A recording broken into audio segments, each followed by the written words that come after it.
Yo mga kamatik, magandang gabi mga kamatik.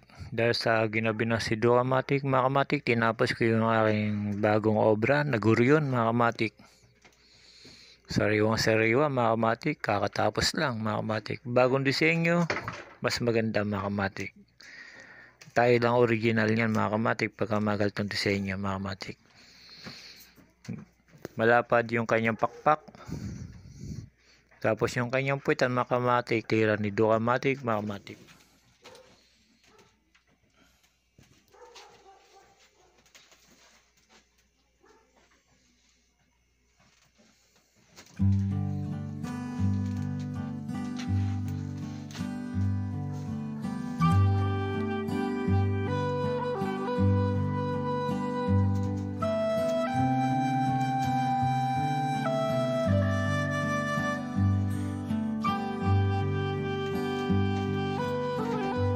Dahil sa mga kamatik, medyo yung itim natin na Belen-Charol mga kamatik ay medyo hindi siya makintab. Dapat ito makintab, kaya wala tayong makitang makintab mga kamatik.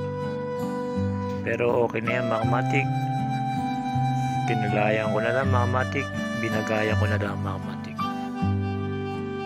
Kaya bumagay siya mga kamatik na ginawa ko. Sa pagkagawa natin mga kamatik, tiyagaan lang mga kamatik. Bukas, tatry natin mapalipad to ng hapon mga kamatik. Lalagyan natin ng sumba. Pagka nakita yung ganito, open yung kanyang taas.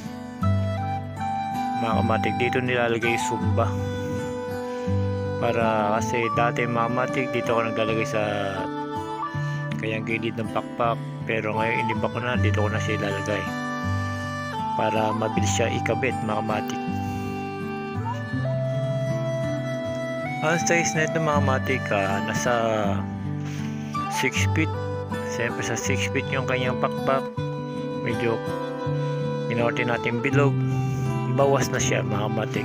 Nasa 5.5 na siya mga kamatik kasi bilog na yung pinakapakpak niya.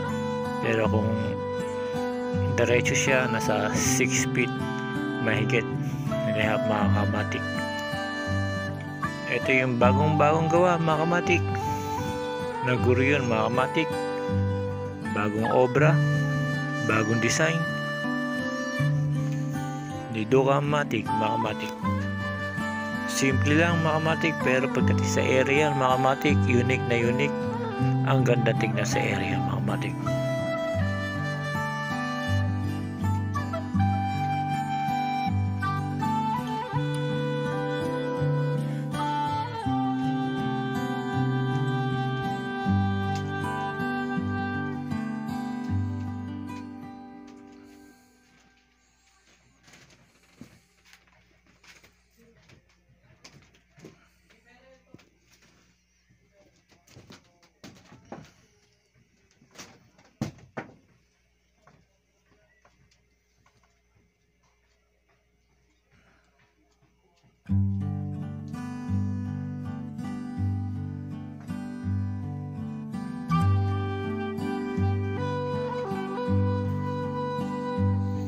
Yung mga kamatik, pinakita ko ulit sa inyo yung bagong gawang ni Do kamatik at bagong obra ko mga kamatik, bagong design.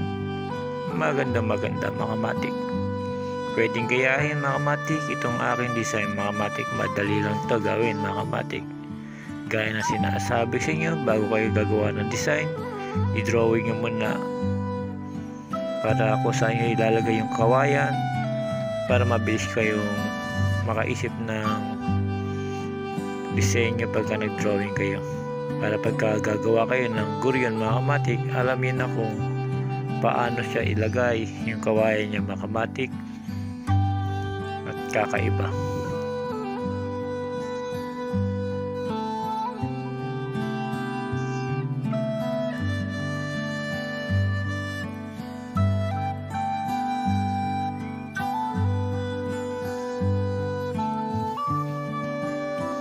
Yung mga kamatik, pinasilip ko lang.